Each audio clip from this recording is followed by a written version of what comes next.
Hoje, com olhar para as manifestações em estradas, agora consideradas como atos terroristas pela Polícia Rodoviária Federal. Oi, Felipe, bom dia. Salve, salve, Ryzen, Carol, equipe da Eldorado FM, melhores ouvintes, sempre um prazer falar com vocês.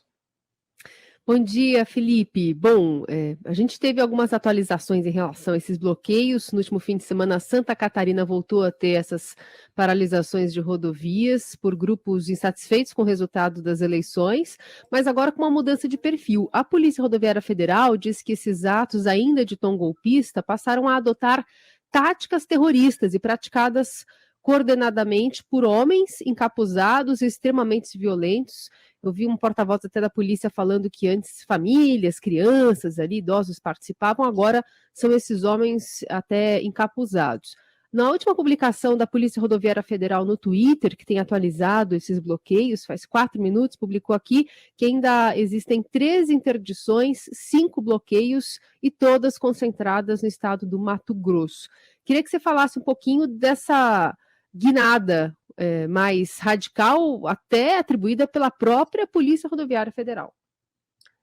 Pois é, Carol, a gente tem sempre que fazer aí a distinção das nuances em relação àquilo que é uma manifestação pacífica, legítima, ordeira, prevista, inclusive, na Constituição, pela liberdade de expressão e de crítica. Não é o caso do que está acontecendo nos últimos dias. Aliás, desde que houve o segundo turno, começou a haver bloqueios de estradas, o que já é uma transgressão, como a gente tem falado repetidamente aqui, que prejudica os próprios compatriotas. Então, você tinha ali pessoas com uma pauta política, de contestação do resultado eleitoral, de contestação do processo eleitoral, inclusive, revoltadas com Alexandre de Moraes, o chefe do Tribunal Superior Eleitoral, com ministros do Supremo Tribunal Federal, com o próprio Lula. Essas pessoas não estavam sendo atingidas pelos bloqueios nas estradas, pelo menos não diretamente. Quem estava sendo atingido é trabalhador que precisa ir para o seu trabalho usando a estrada, é gente que está distribuindo alimento, que está distribuindo medicamentos, são os setores produtivos, são aquelas pessoas que precisam encontrar os seus familiares. Então, a gente viu muitos brasileiros serem prejudicados com a paralisação de rodoviárias, com cancelamento de voos, prejuízos econômicos. Então, isso está acontecendo desde o começo. É bom fazer essa distinção já na raiz. Agora a gente tem um novo patamar de transgressão. Ontem a PRF de Santa Catarina emitiu nota falando que em quase todos os pontos os métodos utilizados lembraram os de terroristas ou de black blocs. Bombas caseiras feitas de garrafas com gasolina, rojões, óleo derramado intencionalmente na pista, miguelitos, que são pregos usados para furar pneus. Aliás, tem imagem disso circulando no WhatsApp, já sendo usada em reportagem de TV. São vários pregos que eles colocam ali em limões ou jabuticabas, pequenas frutas, para jogar ali na estrada. Que nem aquela coisa de desenho animado, de filme antigo, de você jogar um monte de prego para furar o pneu do carro. Pois é, e caminhões que não estão querendo ceder a esses bloqueios, eles são devidamente atacados. Aí continua a nota da PRF. Pedras, além de barricadas com pneus queimados, latões de lixo, e troncos de árvores cortados e jogados deliberadamente na pista.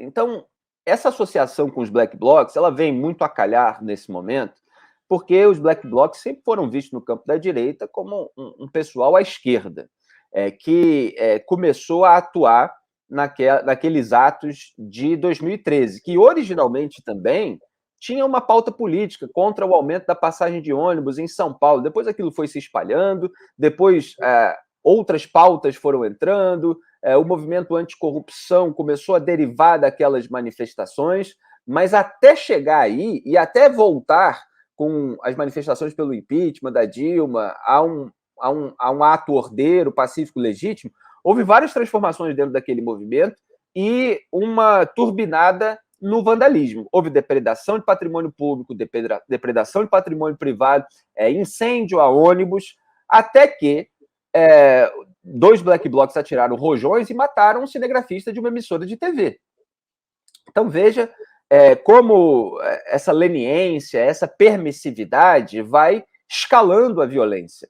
O meu primeiro artigo, lá em junho de 2013, quando vieram os primeiros atos, foi o seguinte: passe livre para a delinquência. Eu estava repudiando certos comentaristas, a turma ali ideológica que estava achando lindo esse negócio de quebra-quebra na rua, que aquilo ia dar problema. Critiquei muito Marcelo Freixo, inclusive, na época, porque ele foi questionado por um militante na porta da Alerj, quando era deputado estadual, a respeito dos métodos dos black blocs, e aí não quis fazer juízo de valor, não, quem sou eu para julgar os métodos de cada movimento, etc. E aí depois ficou estupefato, né, com os rojões que foram atirados e resultaram numa morte. Então a gente combate na raiz aquilo que está gerando um problema que pode ser escalonado. E isso não está acontecendo dentro do bolsonarismo.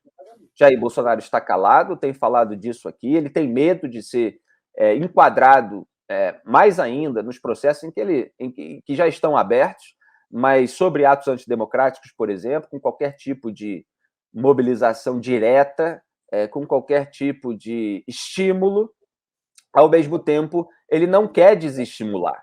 Ele veio à tona num momento ali mais ruidoso, depois da eleição, 44 horas depois do segundo turno, para dar uma declaração ambígua, aí os próprios aliados dele pediram que ele fosse mais enfático, ele foi, depois sumiu de novo, submergiu, e o que a gente viu nessas últimas semanas foi essa turbinada nesse movimento. Então você tem agora criminosos mesmo, não são pessoas que estão cometendo excessos dentro de uma manifestação política, o que já é gravíssimo. Você tem pessoas que estão ateando fogo em carreta, como a gente viu em vídeo. Tem pessoas que estão tendo um comportamento miliciano contra quem não quer bloquear a estrada, contra quem não quer transgredir, contra quem só quer trabalhar, quer entregar a mercadoria que precisa entregar para abastecer as cidades. Isso é muito grave. A gente entrevistou ontem na TV o coordenador da Polícia Rodoviária Federal, que estava ali também descrevendo de viva voz como atos terroristas e falando que hoje, a partir de hoje, o Cristiano Vasconcelos, a partir de hoje vai haver uma medida mais dura. A gente está esperando uma medida mais dura da Polícia Rodoviária Federal há semanas. O chefe da PRF, Silvinei Vasquez, está sendo investigado de várias frentes, aí, inclusive uma pela própria Polícia Federal. Ontem saiu notícia de que a PRF está pensando em custear um curso para ele no exterior. O Estadão mesmo publicou que Jair Bolsonaro, naquela reunião que eu critiquei, a portas fechadas com ministros do STF, pediu para que não houvesse investida contra ele, contra o Silvinei, chefe da PRF, que era um bom menino. É um bom menino. Se o Bolsonaro pediu isso para ele, imagina para si próprio, né? Falou do futuro. Eu imagino que sempre tem uma linguagem um pouco, como é que se diz? Um acordo tácito, uma tentativa de você mostrar que você quer uma blindagem futura. E aí você fica sempre pensando que esses atos servem para uma certa intimidação indireta, uma chantagem emocional. Olha, se vierem contra mim, a população pode ir para a rua, pode causar essa bandalheira. Ainda tem também uma tática de militante virtual, que você bota lá uns vagabundos para cometerem esse tipo de delito, e aí quando as pessoas vão criticar aquilo, aí o sujeito fala assim, então está chamando todos os bolsonaristas de bandidos, você é contra a livre expressão, etc. Mistura tudo. Então aqui estou fazendo todas as distinções para mostrar a que ponto, lamentavelmente, nós chegamos em Santa Catarina e em Mato Grosso, principalmente. E só um detalhe, Felipe, até que ponto é possível realmente chegar a outro lado disso tudo, os possíveis financiadores desses atos? Isso está sendo investigado em Santa Catarina, onde já há informação de que eles chegaram a 12 nomes. Está sendo investigado também em São Paulo, tudo isso pelo Ministério Público, né, de cada estado. Torcemos para que todos esses nomes venham à tona, que a gente saiba quem é quem em relação a esses financiamentos. Porque é claro que assim, você financiar manifestações legítimas, pacíficas, ordeiras, em locais apropriados, às vezes até reservado pela prefeitura para o ato, não há problema. Agora, você financiar a transgressão é o financiamento de um crime. Então, é claro que o financiador precisa ser devidamente punido.